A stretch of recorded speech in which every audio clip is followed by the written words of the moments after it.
back with you all. So I really want to elaborate on something that I had spoken on previously, and that is narcissistic personality disorder and perversion. I posted a short clip to TikTok actually and YouTube, and a lot of the comments were in agreement, and then there were some that were basically saying like not our narcissists are pedophiles, not our narcissists are stuck in perversion. And I think that's one of the main things that really stuck out for people or they had an issue with. And I honestly was not saying that all narcissists are pedophiles, but all pedophiles are narcissists. All pedophiles are on the spectrum of narcissism, more so the psychopathic and sociopathic narcissist. And I think a lot of people were more so bothered by that because it's such a taboo topic to speak on. However, so many people are experiencing it, and so many adults as well as children. So adults meaning a lot of these adults were molested or full-blown touched in their childhood, and a lot of children are experiencing it on a daily basis.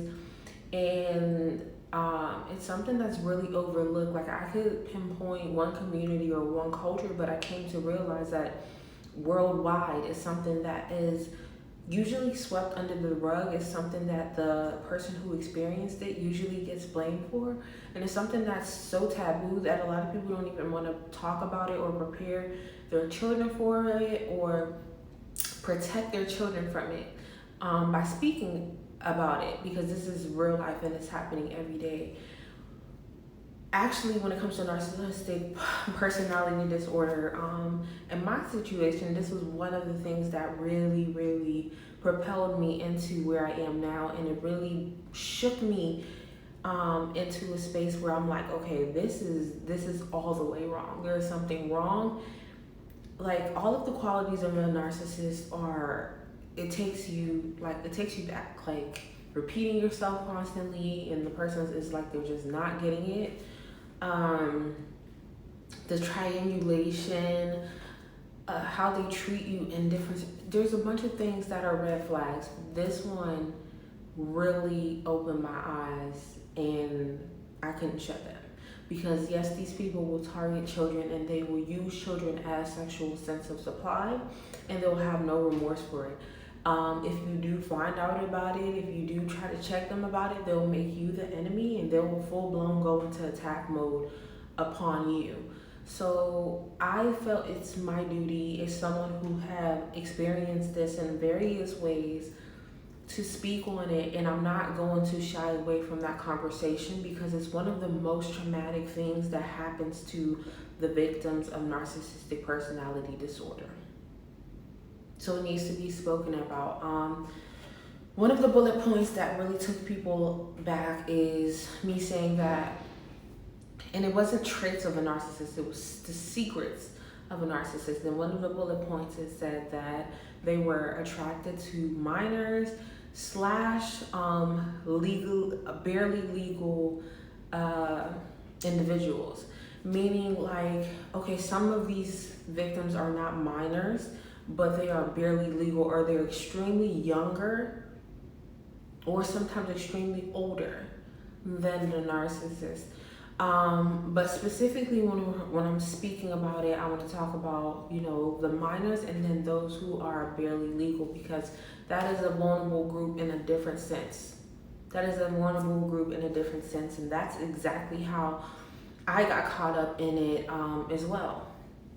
So I know it's something that people don't want to talk about, or it's something that people feel is normal. Like, people think large age gaps are normal.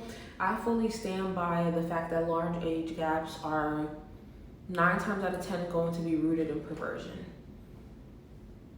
You're going to be rooted in perversion. Sometimes it's not rooted in perversion and it's just a power thing, but 9 times out of 10 is usually rooted in perversion, and it's something that needs to be spoken about because it destroys lives. And I'm honestly not somebody who wants to shy away from the hard conversations just to go by what people are normalizing.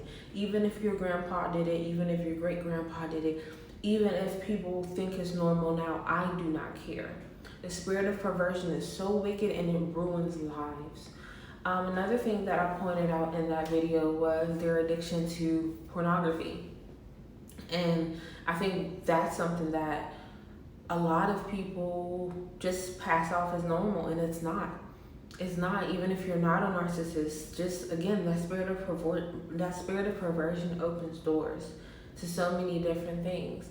And I'm not looking people as a totally horrible person just because they watch it. I've watched it in the past, but I realize like it's not something that does do your brain well. It doesn't help in your relationships, and it has no real benefits besides lust and perversion. It has no real benefits. That's a lot for me to get off my chest, but I really needed to speak about it because it's alarming to me. What I saw a narcissist do to a small child, it almost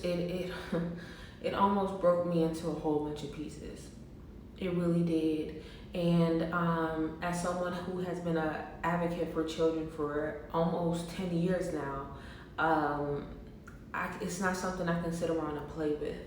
It's something that we need to talk about openly so that we can come together as a community of people who actually care and make sure that we are briefing not only one another, but we're briefing our children and trying to protect them, and we're listening to them, and we're implementing little things here and there. We can't protect them 24/7. We can't save them from all the wicked things in the world. But when it comes to this type of trauma, sexual trauma, people don't really, if you sit and you talk to people around you, majority of them have experienced this as a child, and it has shaped the way that they function, the way they cope, the way they interact with other people, and their outcome in the world. Okay, so I just wanted to go ahead and cover that. Like I said, I would never say that all narcissists are pedophiles, but all pedophiles are narcissists, which means on that spectrum, they do share that spectrum with pedophiles, and it needs to be spoken about, and I'm not going to shy away from those conversations. I've seen a lot of people getting defensive, and once I see you getting defensive, you're either a narcissist yourself or you're an enabler. And I don't want those energies around me again, because like I said, that on that spectrum is pedophilia, and that's one of the highest. That's one thing for me that is like one of the most dishonorable things in the world. I'm not gonna lie to you guys. I feel like it's one of the most dishonorable things in the world to take advantage of a child, to take advantage of minors. And like I said, I fully stand by the fact that large age gaps, I don't care whether it be man or woman, it's rooted in perversion. It's rooted in perversion. And that's just how I feel about that. But when it comes to really shining a light on the other aspects of narcissism, like everybody wants to name the same things over and over. I want to talk about the safe conversations, because narcissists are the ones really controlling the narrative. They're not really sitting up and telling you all these other things. They're only telling you what benefits them. And that's another reason why I don't care for a self-aware narcissist. I don't want nothing to do with a self-aware narcissist. I don't want anything to do with someone who thinks that, being a narcissist in any shape or form of the word is something to be declaring or something to continue to take pride in or whatever. I don't want any parts of it. I don't want any parts of it, because that spectrum is a nasty one. It's a nasty and wicked spirit. And another thing narcissists are not going to tell you is that is a demonic spirit. That's a low vibrational entity acting out in their flesh. They're not going to tell you those things. They're going to act like everything is normal and it's just, no. That trauma has let and opened some very wicked doors. So with that being said, I will make a part 2 to this video when time permits, but I really wanted to get that across, and I want people to know how serious that is. When you're discussing narcissism, it's not just about people cheating. It's not just about them saying mean things and emotionally and mentally abusing you. These type of things are on that spectrum, and it needs to be taken serious.